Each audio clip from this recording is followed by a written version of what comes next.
Hello আমার প্রিয় বন্ধুরা, আসসালামু আলাইকুম। আপনারা সকলে কেমন আছেন? আশা করি খুবই ভালো আছেন। আবারও জব এআই বাংলা থেকে আপনাদের সবাইকে স্বাগতম। দেখতে পাচ্ছেন নতুন একটা সার্কুলার নিয়ে কিন্তু আপনাদের মাঝে আবারও আমি হাজির হয়েছি। এখন নতুন সার্কুলার কে দিয়েছে দিশা স্বেচ্ছাসেবক আর্থসামাজিক উন্নয়ন ও মানবিক কল্যাণ সংস্থা, দিশা টাওয়ার, উপজেলা মোড়, কুষ্টিয়া, ঝিনাইদহ মহাসড়ক, কুষ্টিয়া। দেখতেই পাচ্ছ দিশা এনজিও কিন্তু একটি নতুন সার্কুলার প্রকাশ করেছে। এখানে ভালো পর্যায়ে কিন্তু অনেকগুলো লোক নেবে।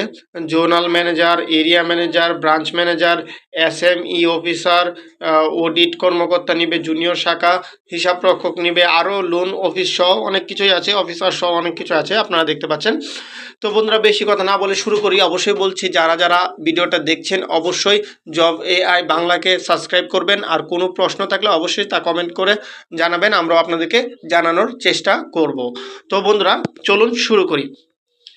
দিশা স্বেচ্ছাসেবক একটি আসলে এনজিও, আপনারা দেখতেই পাচ্ছেন এখানে কিন্তু একটা হেডিং লিখে দিয়েছে নিয়োগ বিজ্ঞপ্তির নিচে, দিশা স্বেচ্ছাসেবী আর্থসামাজিক উন্নয়ন ও মানবিক কল্যাণ সংস্থা। বাংলাদেশের বিভিন্ন জেলা সমূহের প্রত্যন্ত গ্রাম অঞ্চলে পিকেএসএফ এর সহযোগিতা সংস্থা হিসেবে এবং বিভিন্ন ব্যাংকের আর্থিক সহযোগিতার ক্ষুদ্র অর্থায়ন কর্মসূচি সহ বিভিন্ন উন্নয়নমূলক কর্মকাণ্ড পরিচালনা করে আসছে।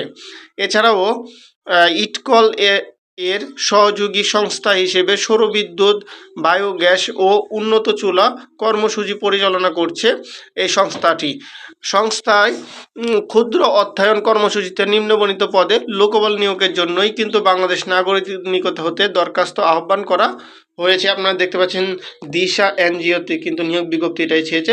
এখানে পদ সংখ্যা আছে 5টি। জোনাল ম্যানেজার ক্রমিক নং 1 আছে, জোনাল ম্যানেজার 5টি পদ সংখ্যা খালি। বেতন স্কেল শিক্ষানিবেশকালে 50,000 টাকা। চাকরি স্থায়ী হলে 59,101 টাকা। প্রার্থীকে ন্যূনতম স্নাতক সমমান পাস হতে হবে। বয়স সর্বোচ্চ 45 বছর। পিকেএসএফ এর সহযোগী সংস্থায় সমপর্যায়ে পদে কমপক্ষে 5 বছর সহ ক্ষুদ্র অর্থায়ন কর্মসূচিতে 8 বছরের বাস্তবায়ন অভিজ্ঞতা থাকতে হবে। অর্থাৎ আপনি যদি চাকরিটি নিতে চান তাহলে অবশ্যই বলবো জোনাল ম্যানেজারের জন্য আপনি 45 বছর সর্বোচ্চ হতে হবে। আর অবশ্যই আপনার এখানে বাস্তব অভিজ্ঞতা থাকতে হবে 8 বছর। এরপরে হলো এরিয়া ম্যানেজার, এখানে 10টি পদ খালি আছে। বেতন স্কেল 40,000 টাকা, স্থায়ী হলে 59,245 টাকা হবে। এখানে সর্বোচ্চ বয়স হলো 40 বছর। পিকেএসএফ এর সহযোগী সংস্থায় সমপর্যায়ের পদে কমপক্ষে 3 বছর সহ ক্ষুদ্র অর্থায়নে 5 বছরের 5 বছরের বাস্তব অভিজ্ঞতা থাকতে হবে। এরপরে 3 নম্বর হলো ব্রাঞ্চ ম্যানেজার, এখানে 50টি পদ খালি আছে। বেতন স্কেল হবে 30,000 টাকা, চাকরি স্থায়ী হলে 44,643 টাকা হবে। এখানেও কিন্তু দেখতে পাচ্ছেন স্নাতক ফার্স্ট থাকতে হবে, সমমান পাস হতে হবে, সর্বোচ্চ বয়স থাকতে হবে 35 বছর, আর অভিজ্ঞতা থাকতে হবে 2 বছর থেকে 5 বছরের, বাস্তব অভিজ্ঞতা থাকতে হবে 5 বছরের। এরপরে 4 নম্বর হলো এসএমই অফিসার, 20 জন পদ খালি আছে। এখানে প্রার্থীকে ন্যূনতম স্নাতক বা সমান পাস হতে হবে। বয়স সর্বোচ্চ 35 বছর। আর্থিক প্রতিষ্ঠান ব্যাংক, পিকেএসএফ এর সহযোগী সংস্থা এসএমই সেক্টরে 2 বছর সহ মোট 3 বছরের বাস্তব অভিজ্ঞতা থাকতে হবে। বেতন ভাতা দিয়ে আলোচনা সাপেক্ষে নির্ধারণ করা হবে। এসএমই অফিসার 20টি পদে। অডিট কর্মকর্তা 20 জন প্রয়োজন। জুনিয়র শাখা হিসাব রক্ষক 50টি পদ খালি আছে। এছাড়াও দেখতে পাচ্ছেন লোন অফিসার আছে 20 জন। বেতন শিক্ষা নিবাসকালে 18,000 টাকা।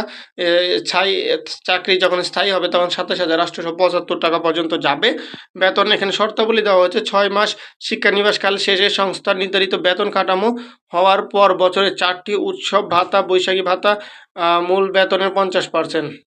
আরও অনেক কিছু আছে বন্ধুরা। আপনারা যারা যারা দেখছেন এই নতুন সার্কুলারটা আরও বিস্তারিত জানতে চাইলে অবশ্যই কমেন্ট করবেন। আরও কোনো কিছু জানার থাকলে কমেন্ট করবেন, আমরা অবশ্যই আপনার কমেন্টে রিপ্লাই দেওয়ার চেষ্টা করবো। আর যারা যারা ভিডিওটা দেখছেন অবশ্যই আমাদের জব এআই বাংলাকে সাবস্ক্রাইব করে নেবেন। ভালো থাকুন, সুস্থ থাকুন, দেখা হবে নতুন কোনো সার্কুলারে। ধন্যবাদ।